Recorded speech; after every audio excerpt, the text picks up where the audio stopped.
Number 10 just says find any real solutions. Use any method. So we can factor, we can do quadratic formula, we can do whatever we desire. So the square root method is the other thing we did here. So since it only has two terms, I'm going to go ahead and try to do that square root method. X squared minus 14. It's not a perfect square, so I'm not doing that because there's no number times itself to give us 14. I think the closest we get is 3 times 3 is 9, and then 4 times 4 is 16, so it's right between those two. So no perfect square. But I'm going to add 14 to both sides. Move that over. So that's going to give me x squared goes to 0 equals 14. And then if we take the square root of both sides, remember you got to do plus or minus when you do square root of a number. So square root of x squared is just x, and 14 does not have a perfect square, nor will it reduce. So we just left with the square root of 14, positive or negative. So that's not bad to solve. If you tried to reduce 14, you would get 2 times 7, and 2 and 7 are prime, and we don't have any pairs to pull out. So we would just leave it as positive or negative square root of 14.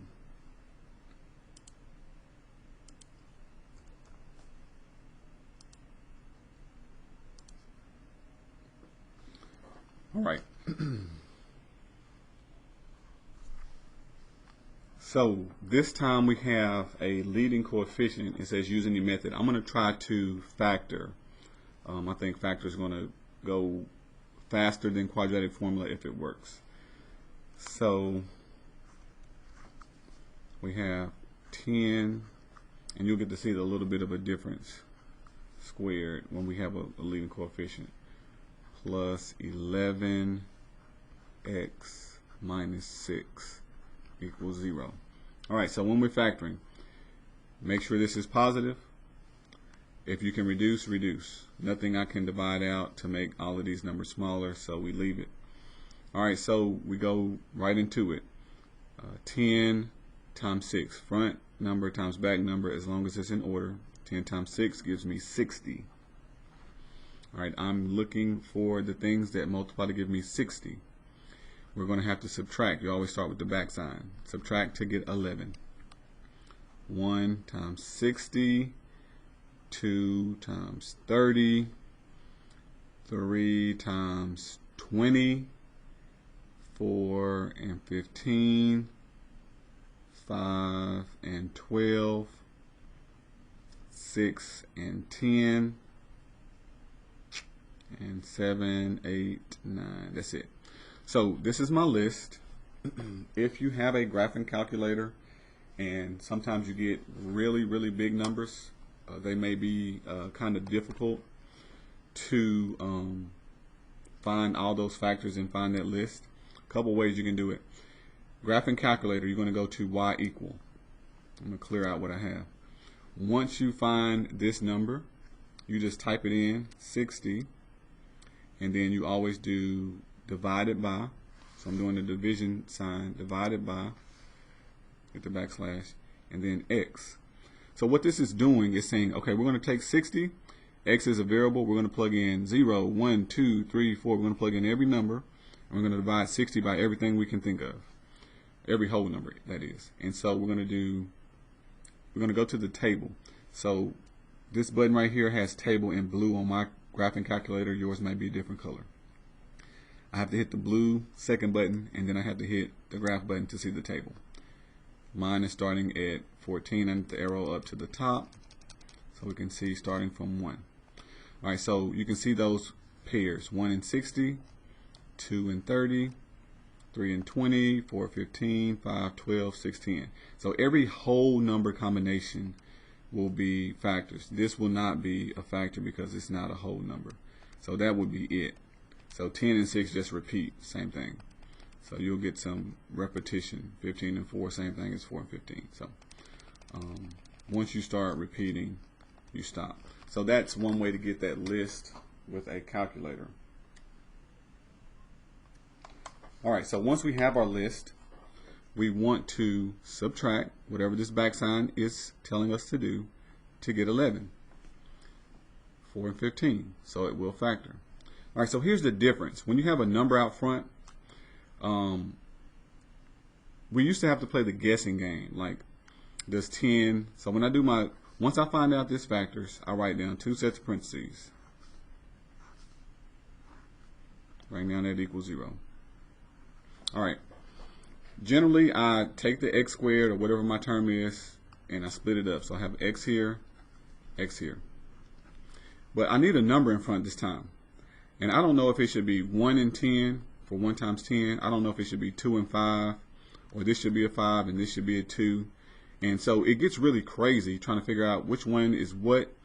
So this is not correct.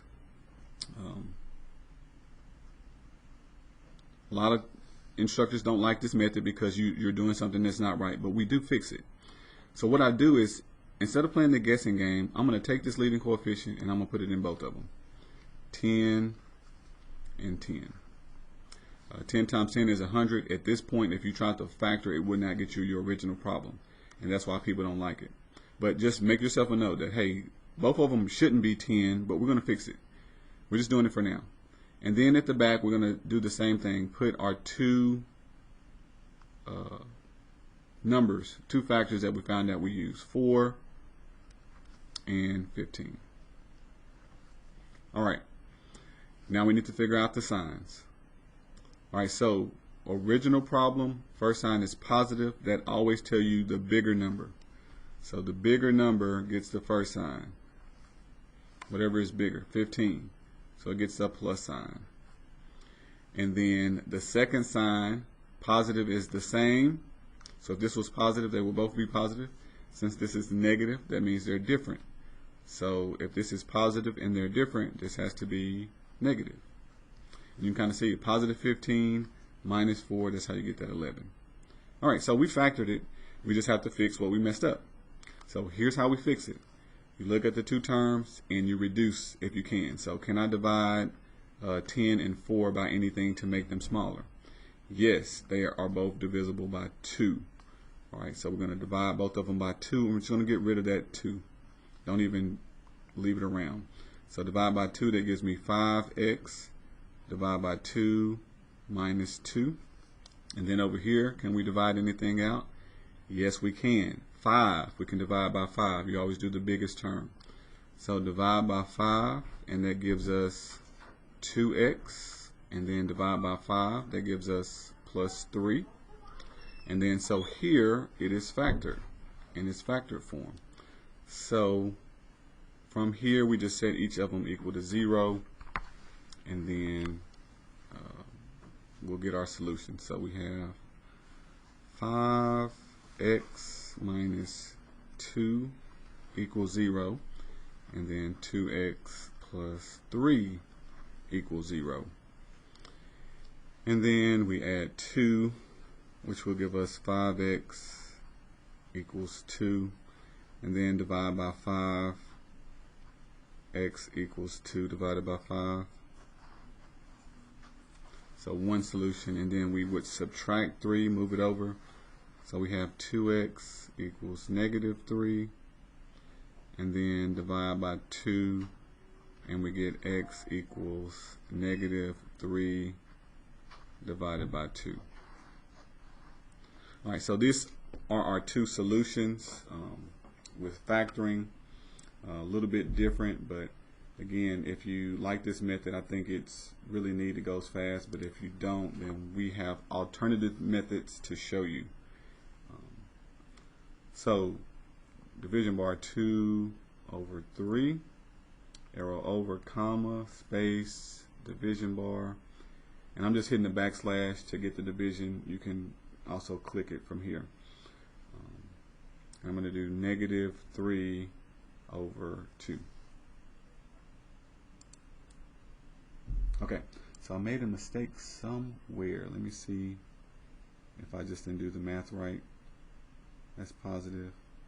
Oh, why did I put 2 over 3? That should be a 5. I can't read my writing. Sorry. So that should be a 5, not a 3. Just typed in the wrong thing. Okay. That should be good.